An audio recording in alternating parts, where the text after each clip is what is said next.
গল্প কথন বাই পিয়াল।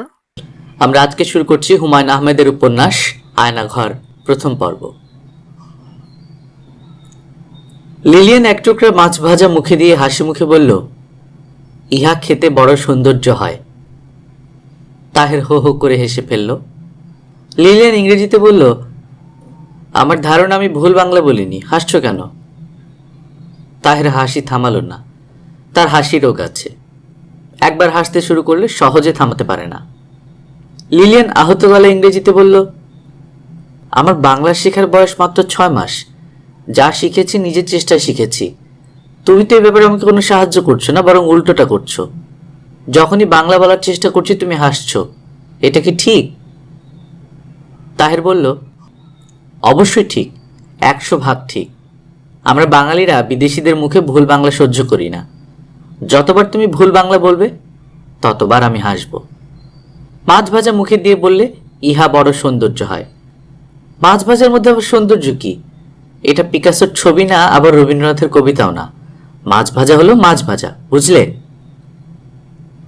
না, বুঝলাম না। মাছ ভাজা খেতে ভালো লাগলে আমি কিছুই বলবো না?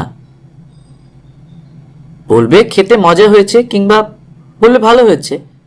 খেতে সৌন্দর্য হয়েছে আবার কি? সুন্দর আমরা খাই না। চাঁদের আলো খুব সুন্দর, তাই বলে চাঁদের আলো কেউ খায়? তাহের আবার হেসে উঠল। লিলিয়ান তাহেরের উপর রাগ করার চেষ্টা করছে, পারছে না, কখনো পারে না। তার মনে হয় না কখনো পারবে। লিলিয়ানের বয়স 23, নেপলসের মেয়ে। তাহেরের সঙ্গে তার পরিচয় হয় ইয়েলোস্টোন পার্কে। পরিচয় পর্ব বেশ মজার। লিলিয়ান $30 টিকিট কেটে একটা ট্যুর গ্রুপের সঙ্গে এসেছে। এই প্রথম শহর ছেড়ে বাইরে আসা। যা দেখছে তাই তার ভালো লাগছে। সে মুগ্ধ হয়ে একের পর এক ছবি তুলে যাচ্ছে। তখন সে লক্ষ্য করল, কালো লম্বা মতো ঝাঁকড়া চুলের একটি ছেলে তার দিকে তাকিয়ে হো হো করে হাসছে। রূপবতী মেয়েদের আশেপাশে যেসব ছেলেরা থাকে তারা তাদের অজান্তেই অনেক অদ্ভুত আচরণ করে, কিন্তু এরকম অশালীন ভঙ্গিতে দাঁত বের করে কখনো হাসে না। লিলিয়ান ব্যাপারটা অগ্রাহ্য করতে চেষ্টা করলো, কিন্তু অগ্রাহ্য করা যাচ্ছে না। যতবারই সে ছবি তুলছে ততবারই মানুষটা মুখের সব কটা দাঁত বের করে হাসছে। যেন লিলিয়ান 23 বছর বয়সী ঝকঝকে চেহারার তরুণী নয়, যেন সে মহিলা চার্লি চ্যাপলিন। তার প্রতিটি ক্রিয়াকলাপে হাসতে হবে। লিলিয়ান এগিয়ে গেল, বরফ শীতল গলায় বলল, আপনি হাসছেন কেন, জানতে পারি? লিলিয়ানের শীতল গলা শুনে যে কোনো পুরুষ ঘাবড়ে যেত। এ ঘাবড়ালো না। লোকটি হাসি মুখে বলল, অবশ্যই জানতে পারেন, আপনার ছবি তোলা শেষ হোক তারপর বলবো। এখন বলতে অসুবিধা আছে? হ্যাঁ, অসুবিধা আছে, অবশ্যই অসুবিধা আছে। আমার ছবি তোলা শেষ হয়েছে, আপনি বলুন কেন হাসছেন? আপনি ক্যামেরার মুখ থেকে ক্যাপ সরাননি, মুখে ক্যাপ লাগিয়ে ছবি তুলছিলেন, এই জন্য হাসছিলাম। না হেসে আপনি যদি আমাকে বলতেন ক্যামেরার মুখের ক্যাপ সরানো হয়নি, সেটা কি শোভন হতো না? হ্যাঁ, হতো। বলতে বলতে তাহের আগের চেয়েও শব্দ করে হেসে ওঠে। লিলিয়ান সরে এলো। সে তার জীবনে এতটা অপদস্থ হয়নি। তার রীতিমতো কান্না পাচ্ছে। ইচ্ছা করছে ক্যামেরাটা ওল্ড ফেইথফুলের পানিতে ছুঁড়ে মারতে। সাধারণ শিষ্টতা, সাধারণ ভদ্রতা কি তরুণী মেয়েরা পুরুষদের কাছ থেকে আশা করতে পারে না? লিলিয়ানের ইচ্ছা করছে খুব কঠিন কঠিন কথা মানুষটাকে শোনাতে। তা সে পারবে না। খুব রেগে গেলে সে গুছিয়ে কোনো কথা বলতে পারে না। সবচেয়ে ভালো হয় লিলিয়ান যদি তার হোটেলে ফিরে যেতে পারে। তা সম্ভব হবে না। সে যে গাইডেড ট্যুর এসেছে তাদের মাইক্রোবাস ছাড়বে সন্ধ্যা মেলাবার পর। ইচ্ছা না করলেও সন্ধ্যা পর্যন্ত তার এখানে থাকতে হবে। ঘুরে ফিরে ওই লোকটার সঙ্গে তার আবার দেখা হবে। সেও নিশ্চয়ই সন্ধ্যা পর্যন্ত থাকবে। লিলিয়ানকে দেখা মাত্র দাঁত বের করে হাসবে। কত বিচিত্র মানুষই আছে এই পৃথিবীতে। লিলিয়ান লক্ষ্য করলো লোকটা তার দিকে আসছে, হাসি মুখে আসছে। লিলিয়ানের চোখ মুখ শক্ত হয়ে গেল, মুখে থুতু জমতে শুরু করলো। মানুষটাকে কোনো কঠিন গালি দিতে পারলে মন শান্ত হতো। লিলিয়ান জানে সে তা পারবে না। সবাই সবকিছু পারে না। লিলিয়ান কাউকে কড়া কথা বলতে পারে না। আমি আপনার কাছে ক্ষমা প্রার্থনা করবার জন্য এসেছি। লিলিয়ান স্থির চোখে তাকালো, কিছু বলল না। লোকটা নরম গলায় বলল, আমি যখন এদেশে প্রথম আসি তখন একটা সস্তা ধরনের ক্যামেরা কিনে খুব ছবি তুলেছিলাম। যা দেখেছি মুগ্ধ হয়ে তারই ছবি তুলেছি। মজার ব্যাপার হলো সব ছবি তুলেছি ক্যামেরার ক্যাপ লাগিয়ে। আপনাকে দেখে পুরনো স্মৃতি মনে পড়ল। আপনি কি আমেরিকায় নতুন এসেছেন? না। ও আচ্ছা, তাহলে ক্যামেরা নতুন কিনেছেন। এই ধরনের ক্যামেরায় এই অসুবিধা হবেই। সুন্দর দৃশ্য দেখে উত্তেজিত হয়ে পড়বেন, ক্যামেরার ক্যাপ না খুলে ছবি তুলবেন। আপনার যা করা উচিত তা হচ্ছে সিঙ্গেল লেন্স রিফ্লেক্স ক্যামেরা কেনা। এরা বলে এসএলআর। আপনার অযাচিত উপদেশের জন্য ধন্যবাদ। আমাকে দয়া করে একা থাকতে দিন। আমি কি আপনাকে বিরক্ত করছি? হ্যাঁ, করছেন। লোকটা চলে গেল, কিন্তু লিলিয়ানের মনে হলো সে আবার আসবে। সহজে তার সঙ্গ ছাড়বে না। এশিয়ান ছেলেগুলি মোটামুটি নিঃসঙ্গ জীবনযাপন করে। সুন্দরী মেয়েদের সঙ্গে কথা বলার সামান্যতম সুযোগও এরা ছাড়ে না। এও ছাড়বে না, চেষ্টা চালিয়েই যাবে। লোকটার সঙ্গে কথা বলাই উচিত হয়নি। লিলিয়ানের অনুমান মিথ্যে হলো না। বিকেলে লিলিয়ানদের দলের সবাই বসে কফি খাচ্ছে, ছেলেটি উপস্থিত। লিলিয়ানের কাছে গিয়ে হাসি মুখে বলল, আমি আপনার জন্য একটা ফিল্ম কিনে এনেছি। লিলিয়ান কঠিন মুখে বলল, কেন? আমার কারণে আপনার ফিল্ম নষ্ট হয়েছে। আমি প্রথম থেকে লক্ষ্য করছিলাম। আমার উচিত ছিল আপনাকে সতর্ক করে দেয়া। তা করিনি, উল্টো মজা পেয়ে হেসেছি। অবশ্যই অপরাধ করেছি, কাজেই অপরাধের প্রায়শ্চিত্ত করছি। লিলিয়ান কঠিন মুখে বলল, অপরাধ কিছু না। আপনি আমার সঙ্গে গল্প করার লোভ সামলাতে পারছেন না। সুন্দর অজুহাত বানিয়ে গিয়ে এসেছেন।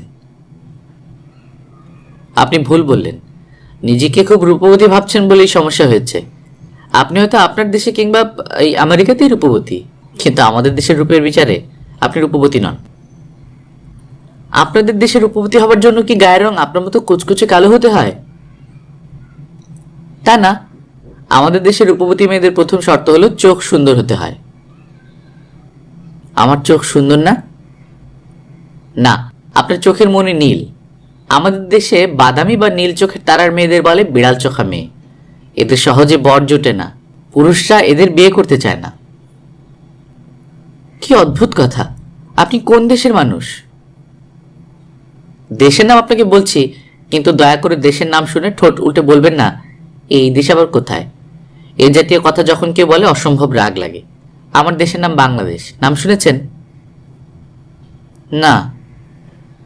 নাম না শোনার অপরাধ আমি ক্ষমা করলাম, যদিও ক্ষমা করা উচিত হচ্ছে না। যাই হোক, আমি কি আপনার পাশে বসতে পারি? বিড়াল চোখা মেয়ের পাশে বসে কি করবেন? আপনার সঙ্গে এক কাপ কফি খাবো, তারপর চলে যাব। বসুন। আপনার নাম কি জানতে পারি? Lilian grey. আমার নিজের নাম তো আপনাকে বলতে পারি। লিলিয়ান চুপ করে রইল। মানুষটার সাহস দেখে সে বিস্মিত হচ্ছে। লোকটা হাসি মুখে বলল, আমার নাম তাহের। আপনি যেমন লিলিয়ান গ্রে, তেমনি গায়ের রঙের সঙ্গে মিলিয়ে আমাকে তাহের ব্ল্যাক বলে ডাকা যায়। আমি সম্প্রতি আইওয়া বিশ্ববিদ্যালয় থেকে ডাক্তারি পাশ করেছি। আমার ফিল্ড অফ স্পেশালাইজেশন হচ্ছে চোখ। আমি ডাক্তারি পড়ছি, ভবিষ্যতে চোখের ডাক্তার হব। ভালো। চোখের ডাক্তার হিসেবে আপনার নীল চোখ সম্পর্কে আপনাকে মজার একটা তথ্য দিতে পারি। তথ্যটা হচ্ছে বয়সের সঙ্গে সঙ্গে আপনার চোখ কিন্তু কালো হতে থাকবে, নীল থাকবে না। কেন? চোখের পিগমেন্টসগুলো বয়সের সঙ্গে সঙ্গে বড় হতে থাকে। চোখের রং নির্ভর করে পিগমেন্টের সাইজের উপর। সাইজ বড় হলে রং কালো হয়ে যাবে, এক ধরনের টিন্ডাল এফেক্ট। কখন চোখ কালো হবে? যখন বুড়ো হবেন তখন। আপনি বলতে চাচ্ছেন বৃদ্ধ বয়সে আমি যদি আপনার দেশে যাই তাহলে আমাকে সবাই রূপবতী বলবে? তাহের হো হো করে হাসতে লাগলো, এমন হাসি যে লিলিয়ানদের দলের সবাই চোখ ঘুরিয়ে তাকালো। লিলিয়ান নিজেও খানিকটা অপ্রস্তুত বোধ করতে লাগলো। হাসতে হাসতে তাহেরের চোখে পানি এসে গেল। সে রুমাল দিয়ে চোখ মুছতে মুছতে বলল, সরি, আমি একটু বেশি হাসি। আমার হাসি রোগ আছে। একবার হাসতে শুরু করলে থামতে পারি না। পুরো 1 ঘন্টা 23 মিনিট ক্রমাগত হাসার একটা ব্যক্তিগত রেকর্ড আছে। গিনেস রেকর্ড কত তা অবশ্য জানি না। হাসি রোগ ছাড়া আর কি রোগ আছে? ঘুম রোগ আছে। ঘুম রোগটা কি? একবার ঘুমিয়ে পড়লে সহজে আমার ঘুম ভাঙে না। খুব আনকমন রোগ কিন্তু না, অনেকেরই এই রোগ আছে। আমারটা আনকমন, উদাহরণ দিলে বুঝতে পারবেন। 2 বছর আগে আমি লস অ্যাঞ্জেলেস ছিলাম, হোস্টেলে থাকি। একবার ভূমিকম্প হলো।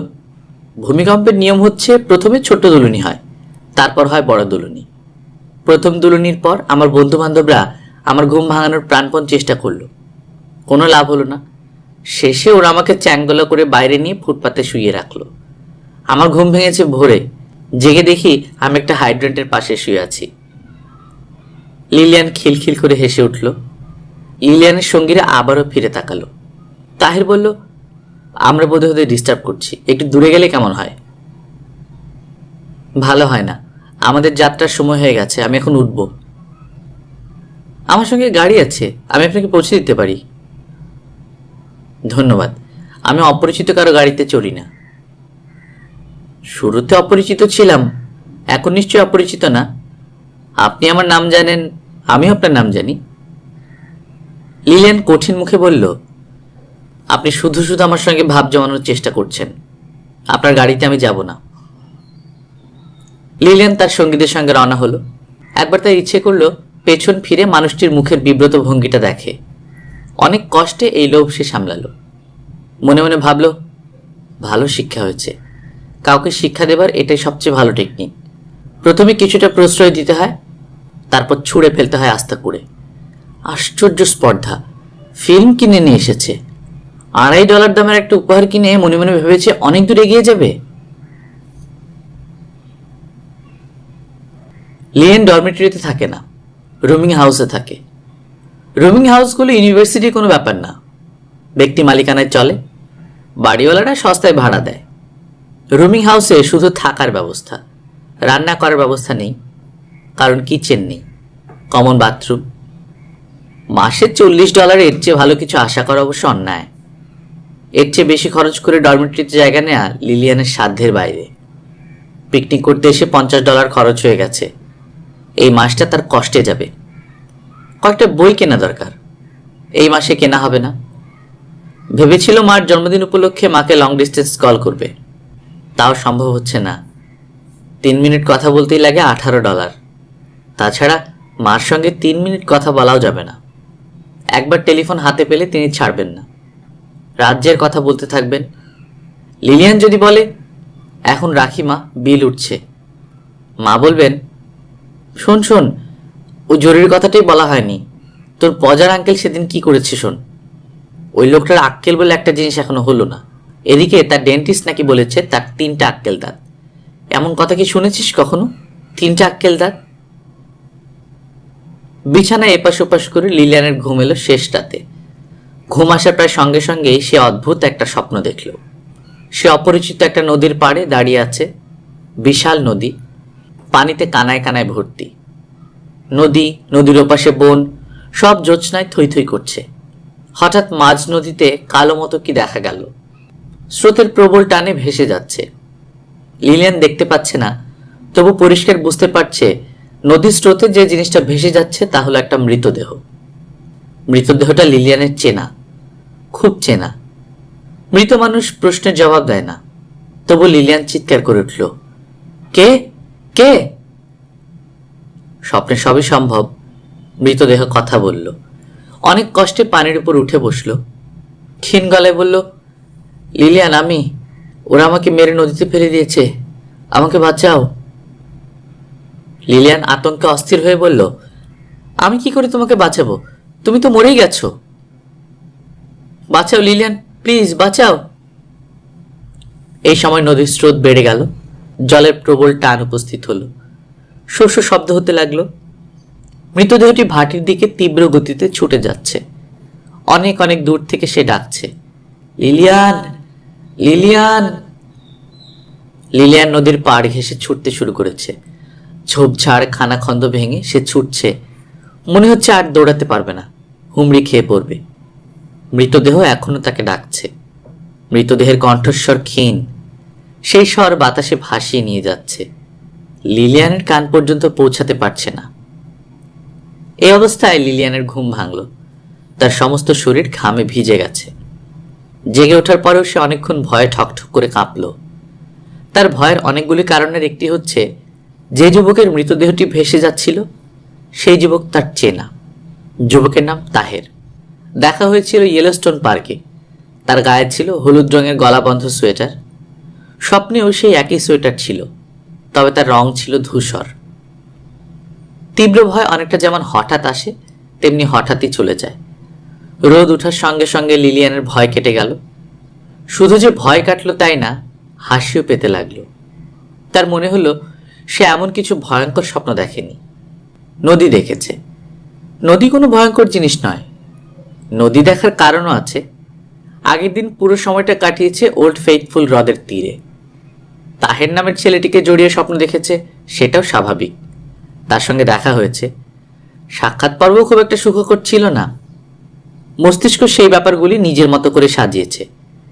লিলিয়ানের পরিষ্কার মনে আছে, ছেলেবেলায় যার সঙ্গে ঝগড়া করত তাকেই স্বপ্ন দেখত। সেই স্বপ্নগুলিও হতো ভয়ঙ্কর। লিলিয়ান ঠিক করলো আজ ইউনিভার্সিটিতে যাবে না। আজ একটা মাত্র ক্লাস। এই ক্লাস এমন জরুরি নয়, না করলে ক্ষতি হবে না। তার চেয়ে বরং ক্যান্টিনে যাওয়া যাক। কোনো কাজ পাওয়া যায় কিনা সেই চেষ্টা করা যেতে পারে। 4-5 ঘন্টা কাজ করতে পারলে ইয়েলোস্টোন পার্কের খরচ কিছুটা উঠে আসবে। ক্যান্টিনে কোনো কাজ পাওয়া গেল না। সে সুইমিং পুলের দিকে গেল। অকারণে যাওয়া। সাঁতার কাটতে হলে টিকিট লাগবে। তার টিকিট কাটার মতো ডলার নেই। কি অদ্ভুত দেশে আমেরিকা! কারো মুখে ডলার ছাড়া শব্দ নেই। লিলিয়ান বেশ অনেকক্ষণ সুইমিং পুলে সাঁতার কাটা দেখল। তার কাছে সবসময় মনে হয় পৃথিবীর সবচেয়ে সুন্দর দৃশ্যের একটি হচ্ছে মানুষের সাঁতারের দৃশ্য। মানুষ যদি উঠতে পারত তাহলে সেই দৃশ্য নিশ্চয়ই খুব সুন্দর হতো। লিলিয়ান স্যান্ডউইচ কিনে ইউনিভার্সিটি বোটানিক্যাল গার্ডেনের দিকে গেল। লাঞ্চ খাওয়ার জন্য তার একটি প্রিয় জায়গা আছে, মেপল গাছের নিচের বাঁধানো বেদি। গাছের পাতা হলুদ হতে শুরু করেছে। কি সুন্দর লাগছে গাছটাকে। সে একা একা সন্ধ্যা পর্যন্ত গাছের নিচে বসে রইল। আরো কিছুক্ষণ বসত। শীত শীত করছে। সোয়েটারে শীত মানছে না। তাছাড়া ঘুমও পাচ্ছে। পড়াশোনা করার দরকার। মনে হচ্ছে আজ পড়া হবে না, সকাল সকাল শুয়ে পড়তে হবে। আশ্চর্য ব্যাপার, আজ রাতেও লিলিয়ানের ঘুম হলো না। শেষ রাতের দিকে তন্দ্রা মতো হলো। তন্দ্রায় দেখল দুঃস্বপ্ন। আগের রাতের স্বপ্নটাই অন্যভাবে দেখা। সে এবং তাহের দৌড়াচ্ছে, প্রাণপণে ছুটছে। তাদের তাড়া করছে ভয়ঙ্কর কিছু মানুষ। তাহের বলছে, লিলিয়ান আমার হাত ধরো, আমি দৌড়াতে পারছি না, প্লিজ আমার হাত ধরো প্লিজ।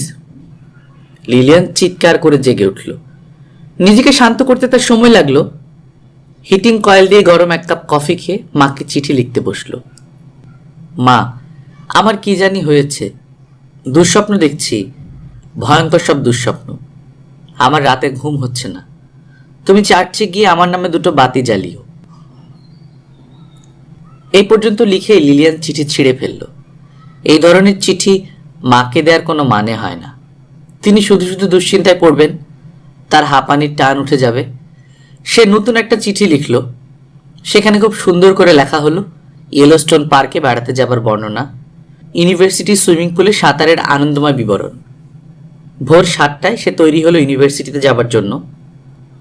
আয়নায় একবার নিজেকে দেখল। 2 রাত ধরে ঘুম হয়নি, কিন্তু চেহারায় ক্লান্তির কোনো ছাপ নেই। তার নিজের কাছে মনে হলো আজ তার চোখ অন্য দিনের চেয়েও অনেক উজ্জ্বল। আজ লাঞ্চ আওয়ারের আগে কোনো ক্লাস নেই, কিন্তু টার্ম পেপার জমা দিতে হবে। লাইব্রেরিতে বইপত্র ঘাটাঘাটি করতে হবে। বিরক্তিকর কাজগুলির মধ্যে একটি। যে বইটি তার প্রয়োজন দেখা যাবে সেটি ছাড়া সব বই আছে। এক একদিন এক একজনের ভাগ্য খুব ভালো থাকে। আজ লিলিয়ানের ভাগ্য খুবই ভালো। যে বইগুলি তার দরকার ছিল সবই সে পেয়ে গেল। বাড়তি পেল একটি মনোগ্রাফ। তার টার্ম পেপারের সঙ্গে মনোগ্রাফের কোনো বেশ কম নেই, টুকে ফেললেই হয়। 2 ঘন্টার মধ্যে টার্ম পেপার লেখা শেষ হলো। লিলিয়ান কফি হাউসে কফি খেতে গেল। ঘুম ঘুম লাগছে। কফি খেয়ে ঘুম তাড়াতে হবে, নয়তো ক্লাস করা যাবে না। কফি হাউস ছাত্রছাত্রীতে ঠাসা। এখন লাঞ্চ আওয়ার। কফি শপে এত ভিড় থাকার কথা নয়। আজ এত ভিড় কেন? আজ কি সস্তায় কফি দিচ্ছে নাকি ফ্রি কফি দিচ্ছে? না, ফ্রি কফি দিচ্ছে। কফি হাউস মাঝে মাঝে কিছু কায়দা করে নোটিশ দিয়ে দেয়, আজ বেলা 9টা থেকে 4:30 পর্যন্ত ফ্রি কফি। ব্যবসার কোনো নতুন চাল। আজও এরকম কিছু হয়েছে বোধহয়। লিলিয়ান কফির মগ হাতে জায়গা খুঁজছে, তখন শুনল হাত উঁচিয়ে কে তাকে ডাকছে। হ্যালো লিলিয়ান, এদিকে এসো, জায়গা আছে। লিলিয়ান তাকিয়ে দেখে তাহের। সে কয়েক মুহূর্ত চুপচাপ দাঁড়িয়ে রইল, তারপর এগিয়ে গেল। তাহের হাসি মুখে বলল, এত তাড়াতাড়ি তোমার দেখা পাবো ভাবিনি। তুমি কি এই ইউনিভার্সিটির ছাত্রী? হ্যাঁ। আমি পাশ দিয়ে যাচ্ছিলাম, কি মনে করে যে ঢুকেছি। তোমার সাবজেক্ট কি? এনথ্রোপোলজি। দাঁড়িয়ে আছে কেন? বসো বসো। লিলিয়ান বসবে কিনা বুঝতে পারছে না, তার অস্বস্তি লাগছে। তার মনে হচ্ছে বসা ঠিক হবে না, এই মানুষটির সঙ্গে যোগাযোগের ফল শুভ হবে না। এর কাছ থেকে যত দূরে থাকা যায় ততই মঙ্গল। তাছাড়া এই লোক তার সঙ্গে এমন আন্তরিক ভঙ্গিতে কথা বলবে কেন? এই অধিকার তাকে কে দিয়েছে? তুমি কি খাবে? কফি? ক্রিম দেয় না ব্ল্যাক কফি? আমি কিছু খাবো না। ক্যাপাচিনো খাবে?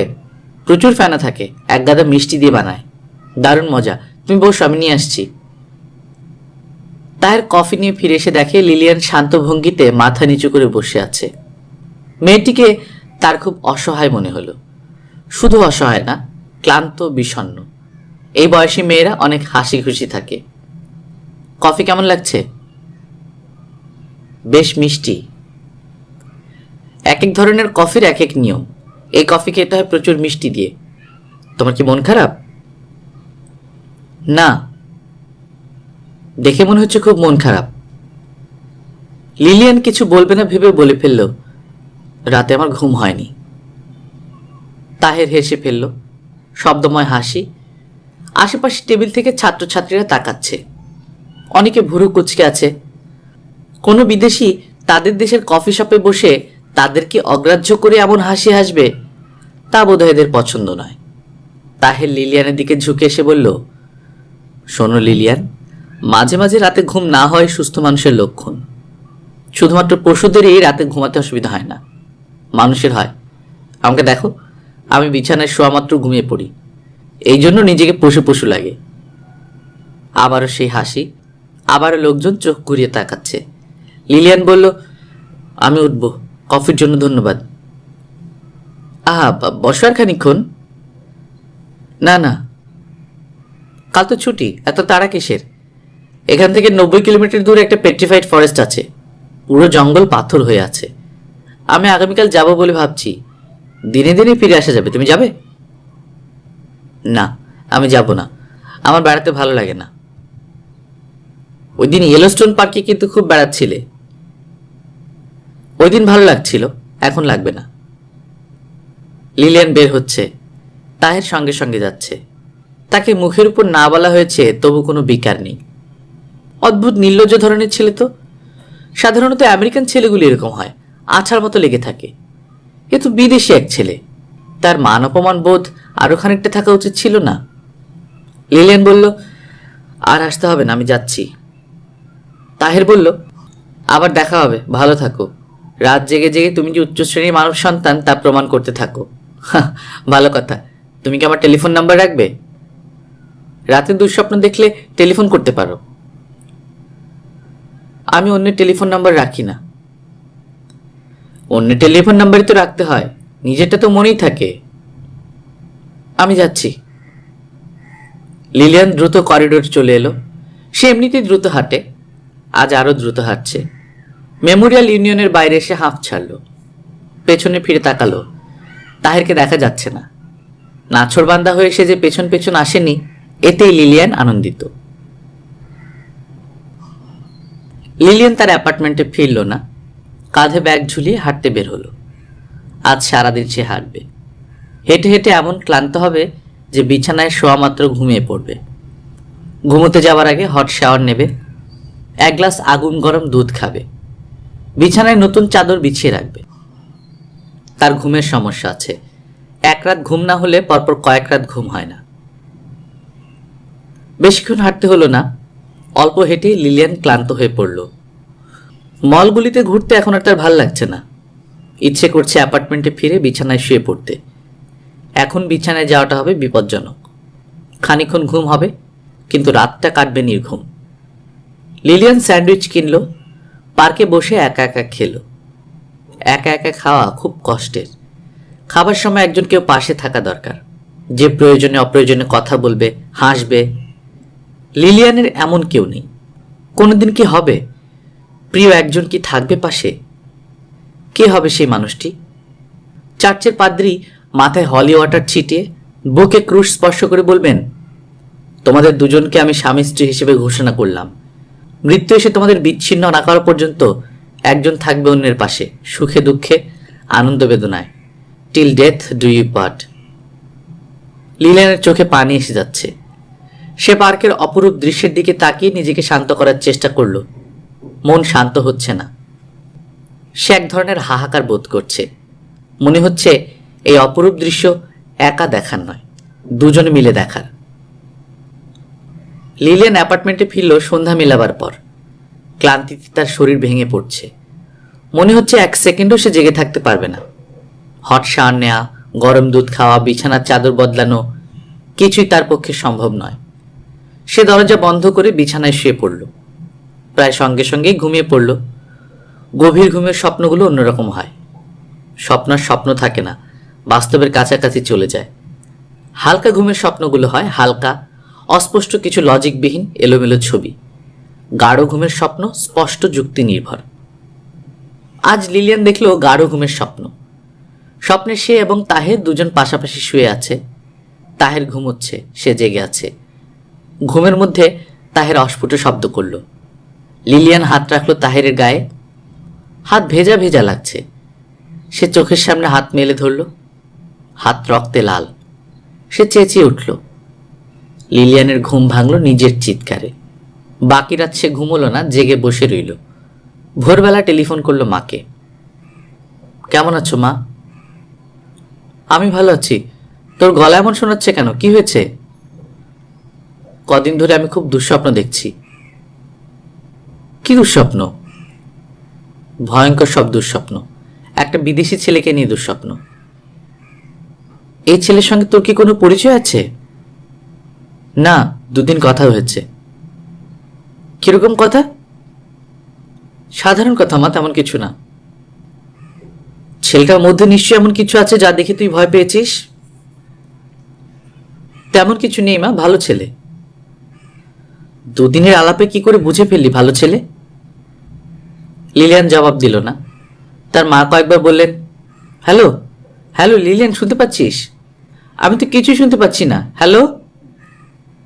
লিলিয়ানের সবচেয়ে ছোট বোন রওনি কাঁদছে। রান্নাঘরে মা নিশ্চয়ই কল ছেড়ে রেখেছে। পানি পড়ার শব্দ আসছে। Hello Lilian, hello. টেলিফোনটি কি হলো? কিচ্ছু শুনতে পাচ্ছি না। লিলিয়ান বলল, মা রওনি কাঁদছে, তুমি ওকে দেখো। আমি টেলিফোন রাখলাম। না না না, রাখিস না লিলিয়ান, তুই আমার কথা শোন মা। তুই একজন ভালো ডাক্তার দেখা। টাকা যা লাগে লাগুক, আমি যেভাবেই হোক ডলার পাঠাবো। কিছুদিন পর পর এমন দুঃস্বপ্ন দেখিস, এটা তো ভালো কথা না। টেলিফোন রাখলাম মা। না না না লিলিয়ান। লিলিয়ান টেলিফোন রাখলো না। কানে লাগিয়ে চুপচাপ দাঁড়িয়ে রইল। এখনো রওনির কান্না শোনা যাচ্ছে। বাথরুমের ট্যাপ দিয়ে পানি পড়ার শব্দ আসছে। কেউ একজন বোধহয় এসেছে তাদের বাড়িতে। কলিং বেল টিপছে, ক্রমাগত বেল বাজছে। লিলিয়ানের মা কাঁদো কাঁদো গলে বলে যাচ্ছেন, হ্যালো লিলিয়ান, হ্যালো। কি হলো টেলিফোনটায়? কোনো কথা শুনতে পাচ্ছি না। Hello operator. লিলিয়ান মার কথা অগ্রাহ্য করল না, কোনোদিন করেও না। সে একজন সাইকিয়াট্রিস্টের সঙ্গে দেখা করতে গেল। ইউনিভার্সিটি সাইকিয়াট্রিস্ট, এরা বলে স্টুডেন্ট কাউন্সিলর। ছাত্রছাত্রীদের নানান ধরনের সমস্যা নিয়ে এরা কথা বলেন। এক সময় ছাত্রছাত্রীদের সমস্যা ছিল পড়াশোনা কেন্দ্রিক। কোর্স ভালো লাগছে না, গ্রেড খারাপ হচ্ছে, এই জাতীয়। এখনকার সমস্যার বেশিরভাগই মানসিক, যে কারণে স্টুডেন্ট কাউন্সিলরদের মধ্যে অন্তত একজন থাকেন সাইকিয়াট্রিস্ট। লিলিয়ান যার কাছে গেল তার নাম ভারমান, ডক্টর এঙ্গেলস ভারমান। ভদ্রলোক ভারী কি ধরনের বেটে খাটো মানুষ। তার মুখ ভর্তি দাড়ি গোঁফ, চুল দাড়ি সবই পাকা। ফর্সা গায়ের রঙের সঙ্গে চুলের রং মিলেমিশে একাকার হয়ে গেছে। চোখে মোটা ফ্রেমের চশমাটা ঝুলে আছে নাকের উপর। ভদ্রলোক তাকালো চশমার ফ্রেমের উপর দিয়ে। লিলিয়ানের মনে হলো ভদ্রলোকের চোখ সুন্দর। তিনি তাকাচ্ছেন মমতা নিয়ে। ডাক্তাররা যখন রোগীর দিকে তাকান তখন রোগটাকে দেখার চেষ্টা করেন, মানুষটাকে নয়। কিন্তু এই ডাক্তার মানুষটাকে দেখার চেষ্টা করছেন। Good morning doctor Engels Berman. Good morning little miss. আমার নাম Lillian. Good morning little miss Lillian. Good morning sir. বলো তো লিলিয়ান, তুমি কেমন আছো? আমি খুব ভালো নেই। শুনে খুশি হলাম। সারাক্ষণ ভালো থাকা কোনো কাজের কথা না। তোমরা যদি সারাক্ষণ ভালো থাকো তাহলে আমরা কি করব? তোমার সমস্যা কি তা এখন বলো, সহজভাবে খোলাখুলি বলো। আমার ঘুম হচ্ছে না। এটা কোনো সমস্যাই না। ঘুম না হলে 1,00,000 ধরনের ঘুমের ওষুধ আছে। আর কি সমস্যা? ঘুম হলে দুঃস্বপ্ন দেখি। তুমি তো ভালো আছো, ঘুমিয়ে দুঃস্বপ্ন দেখো। আমি দেখি জেগে জেগে। চারদিকে যা দেখছি সবই দুঃস্বপ্ন। গতকাল কি হয়েছে শোনো। সাবওয়ে দিয়ে আসছি, আমার চোখের সামনে একজন মহিলার ব্যাগ এক কালো ছোকরা ছিনিয়ে নিয়ে দৌড়ে পালালো। এতগুলি লোক, আমরা কেউ কোনো কথা বললাম না, সবাই তাকিয়ে তাকিয়ে দেখলাম। এটা কি বড় ধরনের দুঃস্বপ্ন না? আপনিও কিছু বলেননি? না, আমি হচ্ছি অবজারভার। আমি বসে বসে দেখেছি। লিলিয়ান বলল, অন্যরাও হয়তো আপনার মতো কোনো অজুহাত তৈরি করে বসেছিল। ডক্টর এঙ্গেলস বার্মান হাসতে হাসতে বললেন, তুমি বুদ্ধিমতী মেয়ে, তোমার কোনো সমস্যা থাকার কথা নয়। সমস্যা হয় কম বুদ্ধিমান মানুষের। এরা কিছু বুঝতে চায় না, কিন্তু তুমি বুঝবে। যুক্তি দিয়ে বোঝালে বুঝবে। এখন সুন্দর করে তোমার সমস্যাটা বলো, নাকি বলার আগে কফি খেয়ে নেবে? কফি খাবো।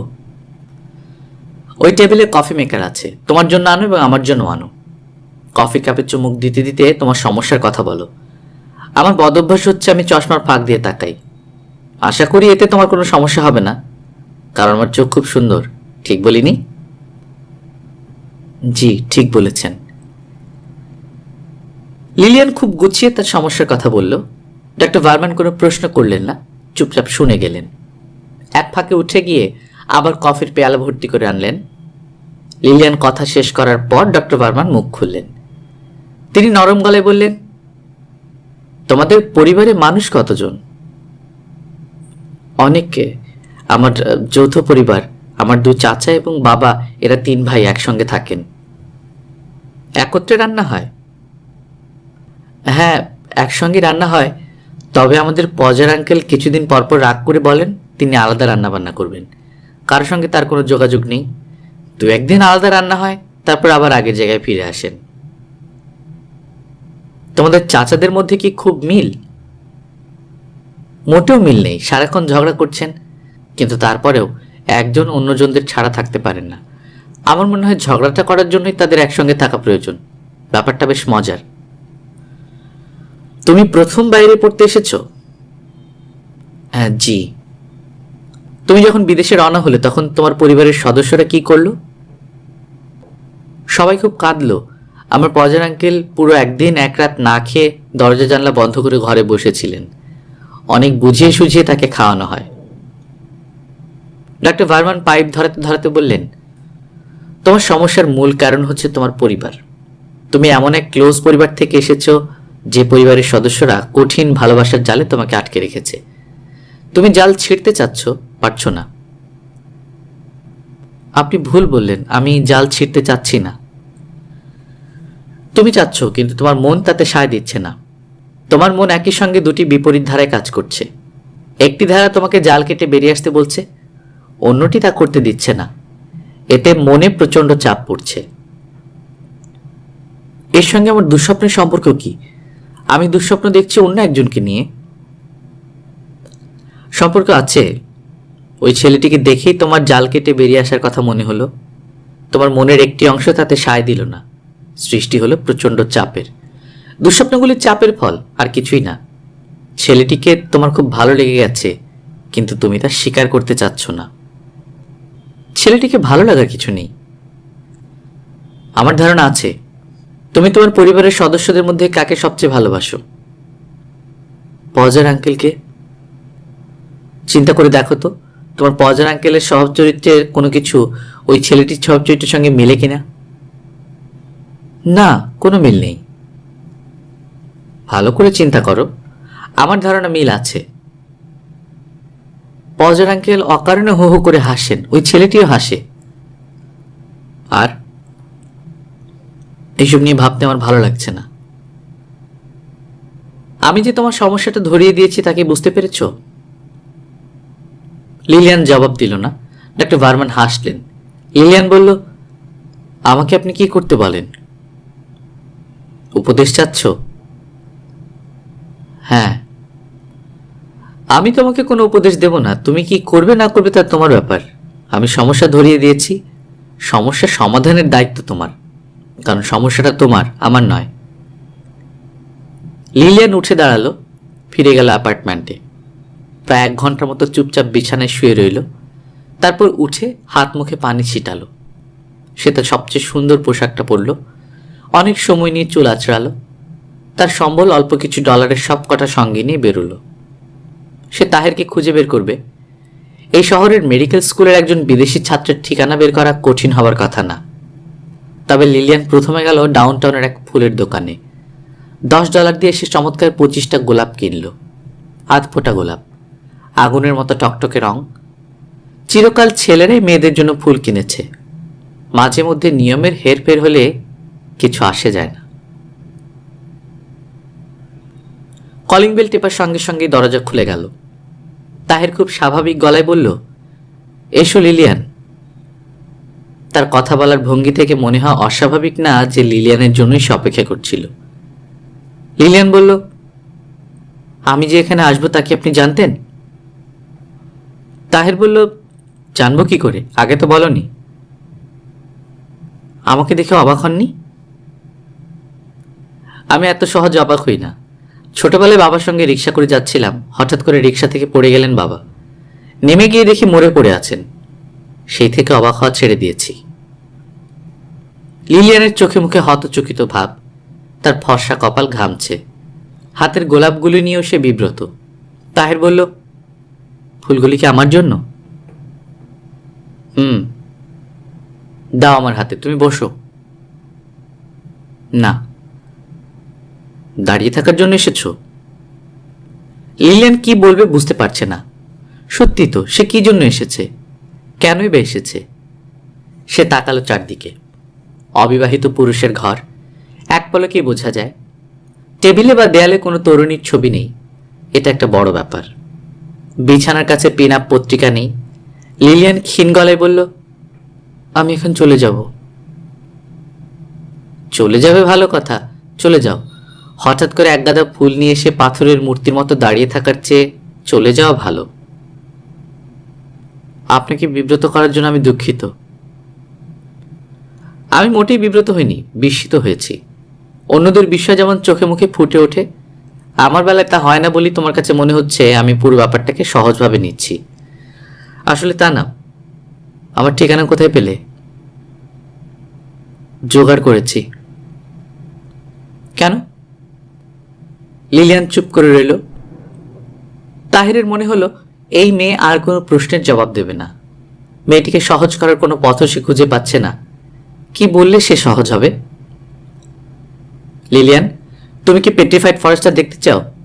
ওই দিন আমি যাইনি। তুমি চাইলে আজ যেতে পারি। সন্ধ্যায় সন্ধ্যায় ফিরে আসবো। আমি আমার অ্যাপার্টমেন্টে ফিরে যাব। বেশ তো, ফিরে যাবে। আমি তোমাকে পৌঁছে দেব? আপনাকে পৌঁছে দিতে হবে না। তুমি লক্ষ্য করনি বোধ হয় বাইরে খুব ঠান্ডা পড়েছে। এই ঠান্ডায় তুমি এমন পাতলা কাপড় পরে কি করে এসেছো সেও এক রহস্য। তুমি আমার সঙ্গে যেতে না চাইলে একাই যাবে। আমার একটা ওভারকোট আছে, সেটা গায়ে চাপিয়ে চলে যেতে পারবে। নাকি আমার ওভারকোটও গায়ে দেবে না? লিলিয়ান বসল। সে যে বসেছে তাতে সে নিজে অবাক হয়েছে। তার কাছে মনে হচ্ছে পুরো ব্যাপারটা স্বপ্নে ঘটছে। সে নিজের ইচ্ছেতে কিছু করছে না, যা তাকে করতে বলা হচ্ছে তাই সে করছে। পুরো ঘটনাটা অন্য কেউ ঘটাচ্ছে। সে অন্য কেউটা কে? লিলিয়ান? হ্যাঁ। কফি খাবে? শুনে খুশি হলাম। আমি কফি তৈরি করছি। তুমি সহজ এবং স্বাভাবিক হতে চেষ্টা করো। তারপর তোমার কাছে কয়েকটা জিনিস জেনে নেব। যা যা জানতে চাই তাও বলে নিচ্ছি। 1, হঠাৎ তুমি এক গাদা ফুল নিয়ে আমার কাছে কেন এসেছো? 2, আজ যে আমার জন্মদিন সেটা কি তুমি জানো? যদি জানো তাহলে কিভাবে জানো? লিলিয়ান বিস্মিত হয়ে বলল, আজ আপনার জন্মদিন? তাহের বলল, আমি দ্বিতীয় প্রশ্নটির জবাব পেয়ে গেছি। আজ যে আমার জন্মদিন তা তুমি জানো না। এখন বাকি রইল প্রথম প্রশ্ন। তুমি প্রশ্নটির জবাব নিয়ে ভাবতে থাকো। আমি একটু গ্রোসারি শপে যাব। ঘরে কফি, চিনি, ক্রিম কিছুই নেই। আমি কি আপনার এখান থেকে একটা টেলিফোন করতে পারি? হ্যাঁ পারো। একটা লং ডিস্টেন্স কল করব। একটা কেন, 10টা করো। তুমি আমার এখানে আসে আমি নিজে যে কি পরিমাণ খুশি হয়েছি তা কোনোদিন তুমি বুঝবে না। প্রথম দেখাতেই ভালোবাসা বলে কিছু কথা সাহিত্যে প্রচলিত আছে। এই জাতীয় বায়বীয় কথা আমি কখনো বিশ্বাস করতাম না। তোমাকে ওল্ড ফেইথফুল লেকের কাছে দেখে প্রথম মনে হলো সাহিত্যের এই কথাটা মিথ্যা না। মেয়েদের পেছনে ঘোরা আমার স্বভাব নয়। তারপরে আমি খুঁজে খুঁজে তোমার অ্যাপার্টমেন্ট বের করেছি। ওই দিন তোমার সঙ্গে ইউনিভার্সিটিতে দেখা হলো। তোমার ধারণা বোধ হয় পুরো ব্যাপারটাই কাকতালীয়। আসলে তা না। আমি প্রায় তোমাদের মেমোরিয়াল ইউনিয়নে বসে থাকতাম এই আশায় যে তোমার সঙ্গে দেখা হবে। দেখা হলেই বললো পাশ দিয়ে যাচ্ছিলাম। কবে, কোথায়, কোন রুমে তোমার ক্লাস তাও আমি জানি। প্রমাণ দেব? লিলিয়ান তাকিয়ে আছে, কিছু বলছে না। তাহের আগের মতোই সহজ স্বাভাবিক ভঙ্গিতে বলল, আজ ছিল তোমার টার্ম পেপার জমা দেওয়ার শেষ দিন। আমি কি ঠিক বলেছি? লিলিয়ান অন্যদিকে তাকিয়ে হাসলো। তাহের বলল, আমি কফি নিয়ে আসতে যাচ্ছি। আমার আসতে খানিকটা দেরি হবে। আমার জন্মদিন উপলক্ষে একটা ভালো হোটেলে আমি তোমাকে নিয়ে খেতে যাব। দুশ্চিন্তা করার কোনো কারণ নেই। খাওয়া শেষে আমি তোমাকে তোমার অ্যাপার্টমেন্টে পৌঁছে দেব। তুমি যে এসেছো এতে আমি খুশি। এর বেশি আমি কিছু আশা করিনি। যা হয়েছে তাই যথেষ্ট। যদিও জানি না ঘটনা এমন কেন ঘটল। ব্যাখ্যা নিশ্চয়ই আছে। তোমার ইচ্ছে করলে তুমি ব্যাখ্যা করবে, ইচ্ছে না করলে করতে হবে না। তাহের ঘর ছেড়ে চলে গেল। লিলিয়ান উঠে দরজা বন্ধ করলো। টেলিফোন করলো তার মাকে। লিলিয়ানের মা আতঙ্ক মেশানো গলায় বললেন, আমি এর মধ্যে 3বার তোর অ্যাপার্টমেন্টে ফোন করেছি। আমরা চিন্তায় চিন্তায় অস্থির। চিন্তার কিছু নেই মা। তুই কি গিয়েছিলি কোনো ডাক্তারের কাছে? হ্যাঁ। ডাক্তার কি বললেন? ডাক্তার নতুন কিছু বলেনি। আমি যা জানতাম তাই বলেছেন। আমি তোর কথা কিচ্ছু বুঝতে পারছি না, তুই কি জানতি? লিলিয়ান হাসলো, শব্দ করে হাসলো। লিলিয়ানের মা বললেন, কি হলো, হাসছিস কেন? হাসি আসছে তাই হাসছি। তুই এখন কোথায়? কেন? আমার অ্যাপার্টমেন্টে। না, তুই অন্য কোনো জায়গায়। কি করে বুঝলে? আমি জানি, আমার মন বলছে। তুই কি ওই ছেলেটির কাছে? হ্যাঁ। কেন, ওইখানে কেন? কি হচ্ছে লিলিয়ান? ভয়ের কিছু নেই মা। অবশ্যই ভয়ের কিছু। তুই কেন ওই ছেলের কাছে গেলি? লিলিয়ান খানিকক্ষণ চুপ করে রইল। ওপাশ থেকে ভদ্রমহিলা বারবার বলতে লাগলেন, হ্যালো হ্যালো। মা শোনো, আমি খুব সম্ভব এই ভদ্রলোককে বিয়ে করব। কি বলছিস তুই? আমি এখনো জানি না ভদ্রলোক এখানে নেই। তিনি কফি কিনতে গিয়েছেন। ফিরে এলেই তাকে বলবো। কি বলবি? বলবো যে আমি আপনাকে বিয়ে করতে চাই। যদি রাজি থাকেন তবেই শুধু আপনার সঙ্গে কফি খাবো এবং রাতে ডিনার করতে যাব। হ্যাঁ ঈশ্বর, মা তুই কি বলছিস? তোর মাথা খারাপ হয়ে গেছে মা। আমি নিশ্চিত তোর মাথা খারাপ হয়ে গেছে। অস্থির হয়ে না, আমার মাথা খারাপ হয়নি, মাথা ঠিক আছে। আর এক্ষুনি তোমাকে চিন্তিত হতে হবে না। হয়তো বিয়েতে ভদ্রলোক রাজি হবেন না, হয়তো বলবেন তিনি বিবাহিত। লোকটা বিবাহিত কিনা তাও জানিস না? না। হ্যাঁ ঈশ্বর, এসব কি শুনছি? কথায় কথায় হাই ঈশ্বর বলবে না তো মা, শুনতে ভালো লাগছে না। লিলিয়ান, লক্ষ্মী মা, তুই দেশে চলে আয়। তোকে পড়াশোনা করতে হবে না। কাঁদছ কেন মা? আমি তো ভয়ঙ্কর কিছু করছি না। তুই তোর পর্দার আঙ্কেলের সঙ্গে কথা বল। আমি এখন কারোর সঙ্গে কথা বলবো না। তোর বাবার সঙ্গে কথা বল। বললাম তো মা, আমি এখন কারোর সঙ্গে কথা বলবো না। হায় ঈশ্বর, আমি কি শুনছি? লিলিয়ান শান্ত স্বরে বলল, ঈশ্বরের প্রতি তোমার অবিচল ভক্তি, কাজেই তুমি ধরে নাও যা হচ্ছে ঈশ্বরের ইচ্ছাই হচ্ছে, তার অগোচরে কিছুই হচ্ছে না। লিলিয়ান, মা লিলিয়ান, টেলিফোন রাখছি মা, তুমি ভালো থেকো। লিলিয়ানের মা চিৎকার করে কাঁদতে লাগলেন। লিলিয়ান জানলার পাশে দাঁড়ালো। বরফ পড়তে শুরু করেছে, বছরের প্রথম বরফ। ইচ্ছে করছে বরফের ভেতর ছুটে যেতে, সারা গায়ে বরফ মাখতে। লিলিয়ান খানিকক্ষণ বরফ পড়া দেখল। এক দৃষ্টিতে তাকিয়ে থাকার জন্য বোধহয় তার চোখ জ্বালা করছে। সে বাথরুমে ঢুকে চোখে পানি দিয়ে কিছুক্ষণ কাঁদল। ফিসফিস করে বলল, মা রাগ করো না, আমি কি করছি আমি নিজেও জানি না। এর ফল ভালো হবে কি ভালো হবে না তাও জানি না। শুধু একটা জিনিস জানি, আমৃত্যু আমাকে অচেনা অজানাই ছেলেটির সঙ্গে থাকতে হবে। এর থেকে আমার মুক্তি নেই। কিংবা কে জানে, আমার মুক্তি হয়তো বন্ধনের ভেতরেই ঘটবে। দরজায় কলিং বেল বাজছে। লিলিয়ান দরজা খুলে দিল। তাহের মুগ্ধ গলায় বলল, বাইরে বরফ পড়ছে দেখেছ? হ্যাঁ। গায়ে বরফ মাখবে? হ্যাঁ মাখবো। বাহ, চমৎকার। আমাদের দেশে বরফ নেই, তবে বৃষ্টি আছে। বছরের প্রথম বৃষ্টি হলে আমরা বৃষ্টিতে ভিজি, এতে গায়ের ঘামাচি নষ্ট হয়। বরফে কিছু নষ্ট হয় কিনা কে জানে। তোমাদের দেশের বৃষ্টি কি তুষারপাতের চেয়েও সুন্দর? লক্ষ গুণ সুন্দর। আমাদের দেশের প্রথম বৃষ্টিতে কি হয় জানো? এক ধরনের মাছ আছে, নাম হলো কই মাছ। এরা এত আনন্দিত হয় যে দল বেঁধে পানি ছেড়ে শুকনে উঠে আসে। কেন আমার সঙ্গে ঠাট্টা করছো? মোটেই ঠাট্টা করছি না। তোমাকে আমি দেশে নিয়ে গিয়ে নিজের চোখে দেখাবো, তখন তুমি। তাহের কথা শেষ করলো না, থেমে গেল। বিব্রত চোখে লিলিয়ানের দিকে তাকালো। লিলিয়ানও তাকিয়ে আছে। লিলিয়ানের চোখে চাপা দ্যুতি। ওদের বিয়ে হতে 10 দিন সময় লাগলো।